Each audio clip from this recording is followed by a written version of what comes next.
जब भी सूबे सिंध पर कोई आंच आती है या सूबे की तकसीम की बात होती है तो पूरे सूबे में मरसूं सिंध न डिसूं के नारे बुलंद होना शुरू हो जाते हैं। हालांकि नारा सिंधी जबान का नहीं बल्कि सराइकी जबान का नारा है, जो कि इस बात की कमाल है कि सिंध में सराइकी बोलने वालों की एक बड़ी तादाद बसती है। पाकिस्तान के हामी सियासतदानों का दावा दुरुस्त है कि शुमाली सिंध से लेकर खैबर पख्तूनख्वा तक उनके 23 अजला है जिनके साथ हमेशा नाइंसाफी रही है। पाकिस्तान पीपल्स पार्टी हो या पाकिस्तान मुस्लिम लीग नून या कोई और सियासी जमात, हर एक ने सूबा बनाने के झूठे वादे करके वोट भी लिए, इख्तिदार में भी आए, मगर तारीखी, जोग्राफी और सकाफती एतबार से इस जरखेज खित्ते के हिस्से में हमेशा महरूमी आई। मगर जब पाकिस्तान तहरीक इंसाफ की हुकूमत आई, उसने खित्ता सराइकिस्तान के लोगों की महरूमियाँ दूर करने के लिए सबसे पहले भावलपुर में सेक्रेटेरिएट कायम किया और वजीर आला पंजाब इसी खित्ते से मुंतखब करके यहाँ बसने वालों के एहसास महरूमी खत्म करने की जिम्मेदारी आयद की, जिन्होंने खित्ते के अवाम की महरूमियाँ दूर करने के लिए न सिर्फ नित नए मंसूबे तश्कील दिए बल्कि उन पर अमल दरामद को भी यकीनी बनाया, जिनमें से एक मंसूबा घरेलू दस्तकारों हुनरमंदों के लिए पंजाब स्मॉल इंडस्ट्रीज कॉर्पोरेशन को फाल बनाने के हवाले से भी किया, जिसके जरिए घरेलू दस्तकार हो या हुनरमंद आज घर बैठे 2 लाख रुपए से लेकर 1 करोड़ रुपए तक के कर्जे आसान शराइत पर हासिल करके न सिर्फ अपनी जिंदगी को खुशहाल बना रहे हैं बल्कि अपने हाथों के कमाल से दुनिया भर में पाकिस्तान का नाम रोशन कर रहे हैं।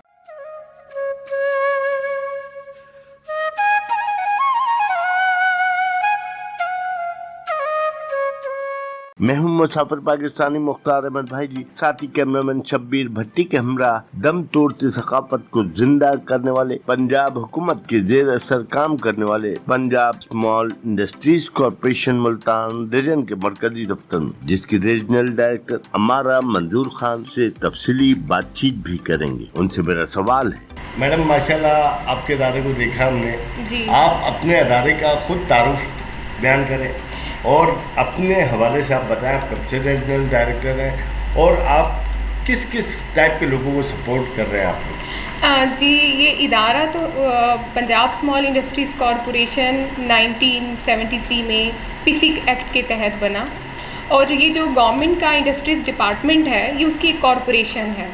इस इदारे का ख़ुसूसी तौर पर क़याम का मकसद ये था कि मुल्क में स्मॉल इंडस्ट्रीज़ को, कॉटेज इंडस्ट्री को प्रमोट किया जाए और फिर कॉटेज इंडस्ट्री में हमारा जो एक ख़ास सेक्टर है हैंडीक्राफ्ट सेक्टर, वहाँ के लोगों के लिए काम किया जाए।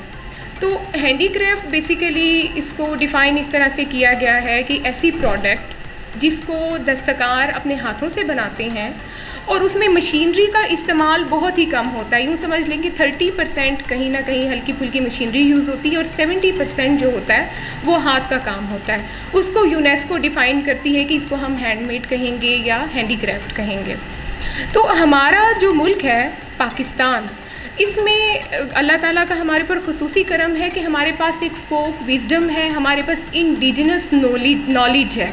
तो ये जो हमारे दस्तकारों के पास ये जो हुनर है, जो उनको नस्ल दर नस्ल मुंतकिल हुआ है, उनके आबा व अजदाद में वो लोगों ने सीखा हुआ था, फिर उन्होंने अपने बच्चों को मुंतकिल किया और इस तरह से ये हुनर आगे चलता रहा। वो इस तरह के लोग हमारे माशरे में, हमारे मुल्क में बहुत ज़्यादा हैं। और ख़ुसूसी तौर पर मैं हाईलाइट करना चाहूँगी कि हमारा जो जनूबी पंजाब है उसमें ऐसे दस्तकारों की फरावानी है और इनका कमाल ये है कि जो हुनर इनके जहन में है उसको डॉक्यूमेंट नहीं किया जा सकता, उसको मुंतकिल करना इतना आसान नहीं है। लेकिन ये वो नस्लें हैं जिनकी जेनेटिक्स में, उनके जीन्स में ये हुनर है और वो जब वो चीज़ बना रहे होते हैं, मिसाल के तौर पर आप ये देख लीजिए कि ये एक बास्केट्री है, इसको खजूर के पत्तों से बनाया गया है। ये काम बहावलपुर में खातून करती हैं, हाजरा बीबी, और बहुत से दस्तकार करते हैं। ये हाजरा बीबी के हाथ की बनी हुई है। तो उसमें क्या होता है कि खजूर के जो बिल्कुल नौज़ायदा पत्ते होते हैं, जो बहुत नरम होते हैं, उनको डाई किया जाता है। उसके बाद डिज़ाइन उनके जहन में होता है, वो कहीं लिखा हुआ नहीं होता, उसका नक्शा नहीं बना होता, तो वो अपने भी जहन से इसको करके जब इसकी वो करती हैं बास्केट्री को, उसको जब बुनती हैं तो फिर ये इस शक्ल में ये एक बास्केट बन जाती है, प्लेट बन जाती है, इस तरह की चीज़ें हैं। इसी तरह से हमने पंजाब स्मॉल इंडस्ट्रीज़ कॉरपोरेशन ने पूरे पंजाब में ख़ासतौर पर मुल्तान में, क्योंकि मैं मुल्तान की रीजनल डायरेक्टर हूँ, तो यहाँ पर हमने 23 क्राफ्ट जो हैं वो हमने आइडेंटिफाई किए हैं। और ये इदारा 1973 से दस्तकारों की फलाह के लिए, उनके बिज़नेस को डेवलप करने के लिए काम कर रहा है। और वो हम किस तरह से काम कर रहे हैं, एक ये है कि पहले हमने देही मजदूर ट्रेनिंग सेंटर्स बनाए कि वहाँ पर जो दस्तकार है, जो हाथ से काम कर रहे हैं, उनको बाकायदा तौर पर ट्रेनिंग दी जाए। फिर रेडीमेड गारमेंट सेंटर थे कि जो ख़वातीन हैं वो जो काम करती हैं घरों में बैठकर, उनको एक बाकायदा तौर पे प्लेटफॉर्म दे दिया जाए और वो वहाँ पर ना सिर्फ ये है कि कपड़े बनाएं, उनको प्रोड्यूस करें, उनके ऊपर एम्ब्रॉयडरी करें, बल्कि ये कि उनको रेडीमेड गारमेंट्स की शक्ल में मार्केट में फ़रोख्त भी किया जा सके। इसी तरह से हमने कारपेट विविंग सेंटर बनाए। उसका मकसद भी यही था कि लोग जिनके पास हुनर है, वो हुनर उनके बच्चों को, अगली नस्लों को बाकायदा तौर पर मुंतकिल हो और उनको वो सहूलियात फ़राहम की जाए। जैसे कि आपको पता है कि कारपेट जब वीव करते हैं तो उसके लिए एक लूम की ज़रूरत होती है। लूम ज़्यादातर महंगी होती है, वो खड्डी महंगी होती है, वो अफोर्ड नहीं कर सकता दस्तकार, तो वो मजदूरी पे काम करता है। तो हमने उनके लिए सेंटर्स बना दिए जिसमें वो कारपेट की वीविंग करते थे। वहाँ पर हमने एक्सपर्ट्स रखे डिज़ाइनिंग के लिए, तो उनका काम आसान हो गया और वो उनको रोज़ी मिल गई। और मैं ये बात ज़रूर यहाँ पर हाईलाइट करना चाहूँगी कि 1960 में पाकिस्तान बाकायदा तौर पर बहुत प्रोमिनेंट नुमायाँ हो गया कारपेट की एक्सपोर्ट के हवाले से, क्योंकि यहाँ पर हमारी मैस प्रोडक्शन होने लग गई थी और बहुत अच्छी क्वालिटी का हम कारपेट बना रहे थे और हम एक्सपोर्ट भी कर रहे थे। तो फिर इसी तरह से मुल्तान के हवाले से, मुल्तान में हमने ये जो आप जब मुमताज़ाबाद की तरफ जाते हैं, मुमताज़ाबाद का जो फ्लाई ओवर है, तो वो बिल्कुल जिस वक्त स्टार्ट हो रहे तो राइट हैंड पर है एक ब्लू पोट्री इंस्टीट्यूट। तो मैं यहाँ ये ज़रूर बताना चाहूँगी कि वो ब्लू पोट्री इंस्टीट्यूट भी पंजाब स्मॉल इंडस्ट्रीज़ कॉरपोरेशन ने बनाया। उसके बाद 2004 में या 1999 में, आई गेस, मुझे थोड़ी डेट एग्जैक्टली याद नहीं है, लेकिन इन्हीं दिनों में टेफ्टा बना, टेक्निकल वोकेशनल ट्रेनिंग अथॉरिटी। इसका मकसद गवर्नमेंट का ये था कि बाकायदा तौर पर एक वोकेशनल ट्रेनिंग अथॉरिटी बन जाए, एक इदारा बन जाए जो इसको सेपरेटली देखे। तो फिर वो हमारे जो सेंटर्स जिनका मैंने आपसे जिक्र किया है वो सब टेफ्टा को ट्रांसफ़र हुए। लेकिन पिसिक का काम यहाँ पर ख़त्म नहीं हुआ, हमारा काम अभी भी चल रहा है। हम इन दस्तकारों को लोनिंग प्रोवाइड करें, मतलब इनको कर्ज़े दे रहे हैं और आसान शराइत पर बिला सूद कर्ज़े दे रहे हैं। और मकसद यही है कि इन दस्तकारों की हैंड होल्डिंग की जाए, इनको सपोर्ट किया जाए और इनको इस काबिल बनाया जाए कि ये अपनी चीज़ बनाकर ख़ुद फ़रोख्त करें। इनका जो मुनाफा है वो कोई और उसको जो है वो कैश ना करे, बीच में मिडल मैन का रोल कम से कम करके हम चाहते हैं कि हमारा जो दस्तकार है, जो इतनी मेहनत से एक चीज़ बनाता है, उसको वो खुद सेल करे ताकि उसको उसका प्रॉपर रिटर्न मिले, जिससे उसका घर चले और उसको वो रोज़गार वो हासिल करे। इस सिलसिले में पंजाब स्मॉल इंडस्ट्रीज़ की एक बहुत ही उम्दा काविश है, वो है पाकिस्तान हैंडीक्राफ्ट शॉप्स की। पाकिस्तान हैंडीक्राफ्ट शॉप्स तकरीबन पंजाब भर में हैं और उनका मकसद यही है कि दस्तकार जो रूरल एरियाज़ में बैठे हुए हैं, गांव देहातों में, चोलिस्तान में हैं या और ऐसे इलाके हैं कि जहाँ तक रसाई मुमकिन नहीं है, औरतें घरों में चीज़ें बना लेती हैं, दस्तकारी कर लेती हैं, लेकिन उनको समझ नहीं आती कि वो उसको कहाँ पर सेल करें, उनका एक्सेस नहीं होता मार्केट तक। तो ये जो पाकिस्तान हैंडीक्राफ्ट शॉप है वो बाकायदा तौर पर हम लोग उन दस्तकारों तक पहुंचते हैं, उनकी चीज़ें अच्छे रेट पर उनसे ख़रीदते हैं और उनको फिर हम लोग मार्केट करते हैं अपनी शॉप्स के ज़रिए। हमारी यहाँ मुल्तान में कैंट एरिया में पाकिस्तान हैंडीक्राफ्ट शॉप है, तो आप ज़रूर जाएं, उसको विज़िट करें और फिर आपको अंदाज़ा होगा कि पाकिस्तान का कल्चर कितना रिच है और यहाँ पर कितनी खूबसूरत और उम्दा दस्तकारियाँ हैं।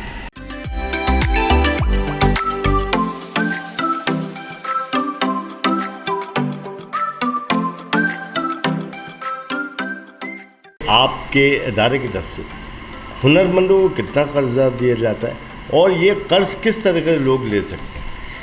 देखिए, ये जो कर्ज़ा है ना, ये खसूसी तौर पर, वैसे तो हम स्मॉल इंडस्ट्रीज़ के लिए ओवरऑल कर्ज़ा दे रहे हैं। उसमें हमारे सीएम साहब उस्मान बुज़दार साहब की बड़ी एक फ्लैगशिप स्कीम है पंजाब रोज़गार की, जिसमें 1 लाख से लेकर 1 करोड़ तक का कर्ज़ा दिया जा रहा है और वो हर किस्म के कारोबार के लिए, मैन्युफैक्चरिंग, सर्विसेज, बिज़नेस, किसी भी तरह, ट्रेडिंग, हर तरह के काम के लिए है।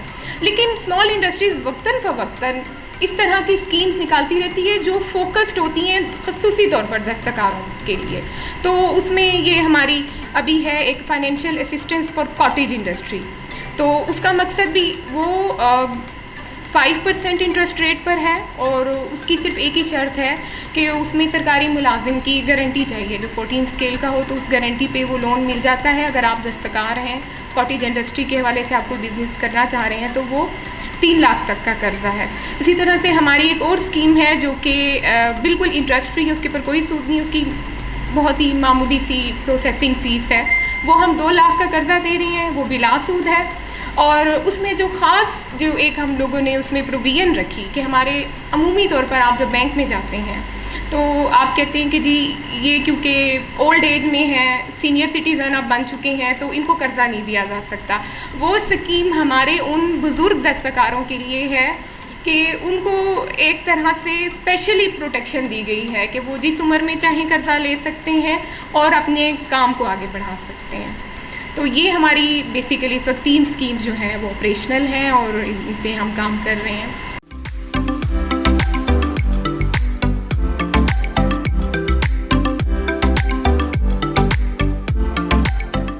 मैं सिर्फ मुल्तान की या जनूबी पंजाब की बात नहीं कर रहा, ओवरऑल पाकिस्तान की बात कर रहा हूँ कि घरेलू दस्तकार होममेड करने वाले वो बेचारे जो हैं वो सस्ती अशिया उनसे ख़रीद कर महंगे दामों फ़रोख्त की जाती है, लेकिन उन्हें जो है बहुत ही कम जो है मदद की जाती है, बहुत कम पैसे मिलते हैं। तो इस सवाल से आप लोग क्या करें? जी देखिए, ये अनफॉर्चुनेटली हम लोगों का ना हैसुल कौम में कहूँगी कि एक अलमिया है कि हम अपनी चीज़ों की कदर नहीं करते। वो जिस चीज़ पे टैग लग जाए ना किसी बड़े मल्टीनेशनल ब्रांड का, तो उसको तो हम मुंह मांगे दामों ख़रीद लेते हैं, लेकिन जब हमारा दस्तकार इतनी मेहनत से खूबसूरत चीज़ बनाता है तो हम उसको उस तरह से पे नहीं करते। ये अलमिया है और इसको हम सब ने ही मिलकर रियलाइज़ भी करना है और इसका हल भी निकालना है। हमें अपनी चीज़ों पर फ़ख्र करना चाहिए और अपनी चीज़ों को अहमियत देनी चाहिए। तो मैं इस बारे में ये कहूँगी कि बिल्कुल आप एक दुरुस्त फरमा रहे हैं कि इस तरह से होता है कि हम लोग दस्तकार को उसका सही हक़ नहीं देते जितनी उसकी मेहनत होती है। लेकिन ये भी एक अजीब सी बात है, जो दुनिया भर में एंथुसियास्ट्स हैं, जो अमेरिका में है या जर्मनी में है या मिडल ईस्ट में है, यूरोप में है, उनको अगर कोई प्रोडक्ट वहाँ पर हैंडमेड कहकर बेची जाए तो उसके मुंह मांगे जो है वो दाम देने को तैयार हो जाते हैं और बड़ी खुशी से उसको ख़रीदते हैं। बल्कि इस सिलसिले में मैं रह नहीं सकती ज़िक्र किए बगैर इंडिया ने जिस तरह से तरक्की की है अपने हैंडीक्राफ्ट सेक्टर्स को, उस सेक्टर पे काम करके उसको उन्होंने अपने हैंडीक्राफ्ट सेक्टर पर बाकायदा खसूसी स्कीम्स बनाई। उनका हर डिवीज़न में हैंडीक्राफ्ट कमिश्नर होता है जिसका काम सिर्फ हैंडीक्राफ्ट की प्रमोशन होता है। फिर उनकी हैंडीक्राफ्ट एक्सपोर्ट एक इदारा बना हुआ है जो हैंडीक्राफ्ट की एक्सपोर्ट पे काम करता है। तो मैं समझती हूँ कि अभी भी बहुत ज़्यादा गुंजाइश है इस सेक्टर पे काम करने की और हुकूमती लेवल पर, पॉलिसी लेवल पर, जिसको हम कहते हैं ना इंक्लूसिव ग्रोथ, वो इंक्लूसिव ग्रोथ इन दस्तकारों के बगैर मुमकिन नहीं है। ये एक बहुत बड़ा शेयर है हमारे मुल्क की इकॉनमी का। अभी इनफॉर्मल सेक्टर में काउंट किए जाते हैं। इनको जब प्रॉपर हम लोग एक एक्ट के तहत इनको डिफ़ाइन करेंगे कि आर्टिज़न की ये डेफिनेशन है, हमारा जब सेंसस सर्वे होगा उसमें आर्टिज़न का एक अलहदा से कॉलम बना हुआ होगा। उसके बाद ये है कि हम लोग अपने जो हैंडीक्राफ्ट्स हैं उनको हम GIs में जब जिग्राफिकल इंडिकेटर्स में हम रजिस्टर कराएंगे, हम अपनी हैंडीक्राफ्ट्स का बाकायदा एक्ट बनाएंगे। And there are so many things, बहुत कुछ करने को है और वो इंशाल्लाह हम करेंगे। मैं उसके बारे में बात करती रहती हूँ, हमारा इदारा बात करता रहता है।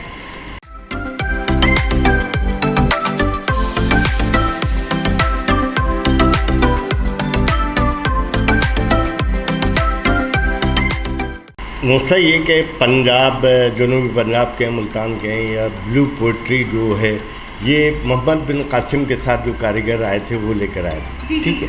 उसके बाद इससे तरक्की की कुछ उस्ताद आलम खां इंस्टीट्यूट हैं, लेकिन देखने में ये आया कि ब्लू पोइट्री से वाबस्ता अक्सर घराने फाखर कशी का शिकार है। तो आपका दायरा अब तक क्या इस सिलसिले में कर चुका है? नहीं, मैं इस बात से बिल्कुल भी एग्री नहीं करूँगी। मेरा कोई भी काशीगर मुल्तान में फाका कशी का शिकार नहीं है, ये मैं दावे से बात कर रही हूँ और मैं इसको साबित कर सकती हूँ। मुल्तान के तकरीबन सारे काशीगर मेरे पास रजिस्टर हैं, उनके नाम, उनके घर, उनके एड्रेसेस मेरे पास हैं, वो हमारे साथ राब्ते में रहते हैं। और मुल्तान की जो ब्लू पोट्री है, काशीगर मैं इसलिए कह रही हूँ क्योंकि जो ब्लू पोट्री पे जो काम होता है वो काशीगरी कहलाता है। तो प्रोडक्ट जो फाइनल बनती है वो तो ब्लू पोट्री की प्रोडक्ट है, लेकिन जो दस्तकार है उसका नाम है काशीगर। तो काशीगर ना सिर्फ हमारे पास रजिस्टर हैं, राब्ते में हैं, और यकीन कीजिए कि ब्लू पोट्री को पूरी दुनिया में इस कदर पसंद किया जा रहा है कि ब्लू पोट्री की प्रोडक्शन कम है और उसकी डिमांड बहुत ज़्यादा है, ना सिर्फ अंदरूनी मुल्क से बल्कि बैरूनी मुल्क से। और थोड़ा सा मैं इसकी बैकग्राउंड के हवाले से करती जाऊँ। बेसिकली काशीगरी जो है ना, इसके दो रेफरेंस दिए जाते हैं। एक तो ये कहा जाता है कि चीन से काशगर के बारे में कहा जाता है, और दूसरा ईरान के हवाले से काशान के, कि शायद इसी हवाले से इसका नाम भी काशीगरी है। और वहाँ से जो है ये एक चीज़ आई यहाँ मुल्तान में, और जब हमारे दस्तकार इसके बारे में बात करते हैं तो वो कहते हैं कि इसका जो नीला और जो फ़िरोज़ी रंग है वो खसूसी तौर पर इसलिए है क्योंकि मुल्तान में गर्मी बहुत होती है, तो ये नीला और फ़िरोज़ी रंग जो है ये आँखों को एक तक़वियत देता है, ताज़गी देता है, ठंडक का एहसास होता है। जी अच्छा मैडम, ये फरमाइएगा कि आप कह रही हैं कि इसकी डिमांड बैन अवी सतह पर, मुल्की सतह पर है, तो कोई एक्सपोर्ट बढ़ी है इसकी आपके दायरे के हवाले से? कितनी एक्सपोर्ट बढ़ी है आप लोगों के आने के बाद? देखिए, हमारे इदारे का काम एक्सपोर्ट प्रमोशन नहीं है, एक्सपोर्ट प्रमोशन का एक अलहदा इदारा है।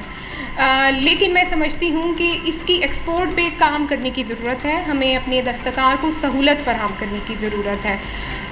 एक और मसला भी है इस क्लस्टर के हवाले से, बल्कि अब मुझे एक खौफ भी है कि कहीं ऐसा ना हो कि हमारा दस्तकार मुल्तान से गुजरांवाला शिफ्ट हो जाए। उसकी वजह यह है कि गुजरांवाला में इस तरह की किलन मौजूद है कि जो बड़ी अच्छी क्वालिटी की है, और जो मिनटों में मतलब क्वालिटी की जो है वो इस किलन इस बर्तन को पका देती है, और उसमें डैमेज भी बहुत कम होता है। अनफॉर्चुनेटली मुल्तान में वो किलन उस क्वालिटी की, उस लेवल की अभी तक नहीं है। तो होता ये है कि हमारा दस्तकार यहाँ पे कच्ची मिट्टी का बर्तन बनाता है, फिर उसके ऊपर काशीगरी करता है, ग्लेजिंग करता है, उसके बाद वो अपने बर्तन को धूप में सुखा कर उसको फिर वो गुजरांवाला लेकर जाता है, वहाँ पे वो उसको पकवाता है, और उसके बाद फिर वापस मुल्तान लेकर आता है, क्योंकि मार्केट ब्लू पोट्री की मुल्तान है। जिसने भी ब्लू पोट्री परचेज़ करनी है वो मुल्तान ही आएगा। तो अभी तक तो ये दस्तकार यहाँ पर हैं, और ये कोई इतनी बड़ी इन्वेस्टमेंट नहीं है। मैं आपके चैनल के फोरम से बात करना चाहूँगी कि पंजाब स्मॉल इंडस्ट्रीज़ कॉरपोरेशन के पास ज़मीन इस वक्त मौजूद है इंडस्ट्रियल इस्टेट में। अगर हमें कोई भी जो इस तरह का इदारा है जो इसमें इन्वेस्टमेंट करना चाहे या इन दस्तकारों को सहूलत फराहम करना चाहे, तो वो उस लेवल की किलन यहाँ पर लगाएं जो एक कॉमन फैसिलिटी सेंटर के तौर पर काम करे, जिधर दस्तकार आए, अपना बर्तन पकवाए और वो अपनी चीज़ को खुद बेचे।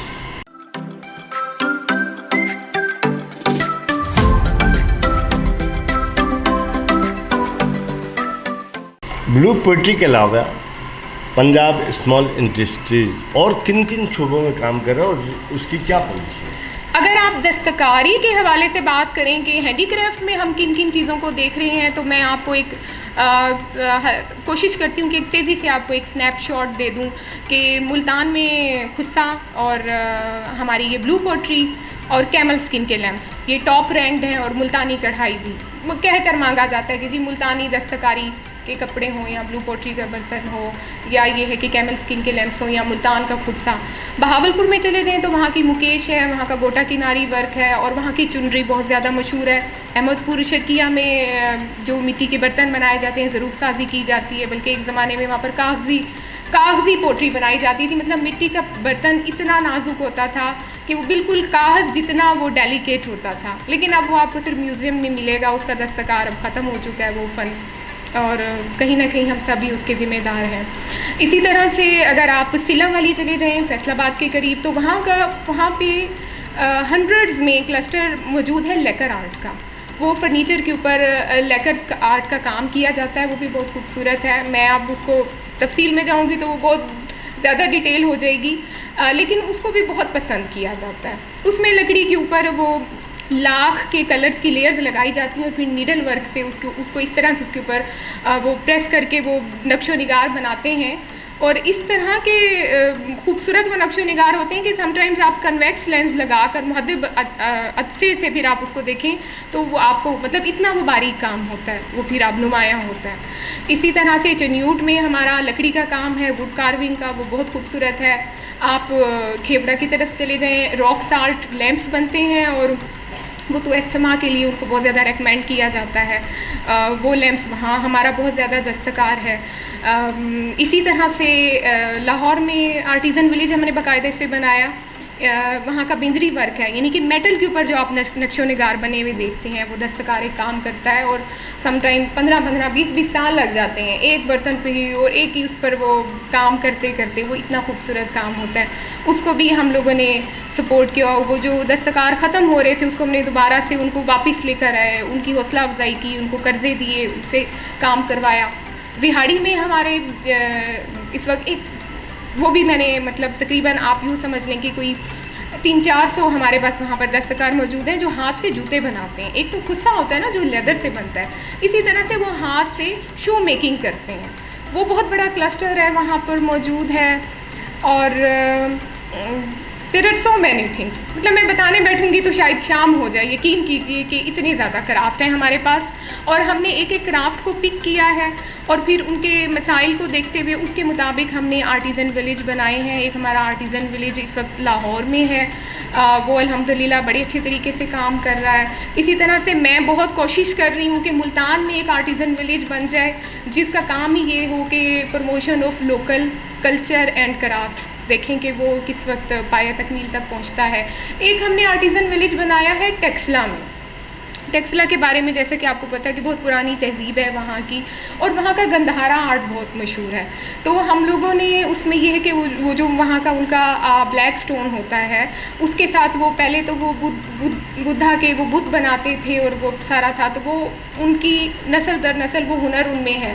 अब हमने उनसे प्रोडक्ट डाइवर्सिफिकेशन की है, उनसे और चीज़ें जो है ना वो डिज़ाइन करवाई हैं जिसमें फाउंटेन्स हैं और इस तरह से टेबल टॉप्स हैं और लैंप्स वगैरह हैं, बहुत कुछ है, चेयर्स, टेबल, एवरीथिंग। वो हमने रॉक सॉल्ट में उनके डिज़ाइन करवाई और उस वक्त वहाँ पर हमारा एक गंधहारा आर्ट का आर्टिज़न विलेज जो है वो टेक्सला में काम कर रहा है।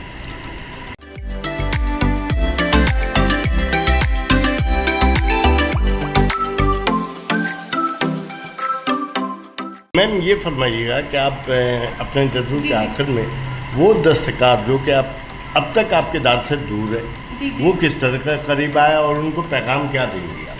देखिए, दस्तकार सिर्फ इतनी ही दूर है कि उसने स्मॉल इंडस्ट्रीज़ के गेट से अंदर एंटर होना और कहीं पर भी दूर नहीं है। मेरा पैगाम सबके लिए आम है और ये बेसिकली मेरा पैगाम नहीं है, हमारे जो चीफ़ मिनिस्टर हैं उस्मान बुज़दार साहब, उन्होंने ख़ास तौर पर दस्तकारों के लिए हिदायत दी हुई हैं, कल्चर के लिए हिदायत दी हुई हैं।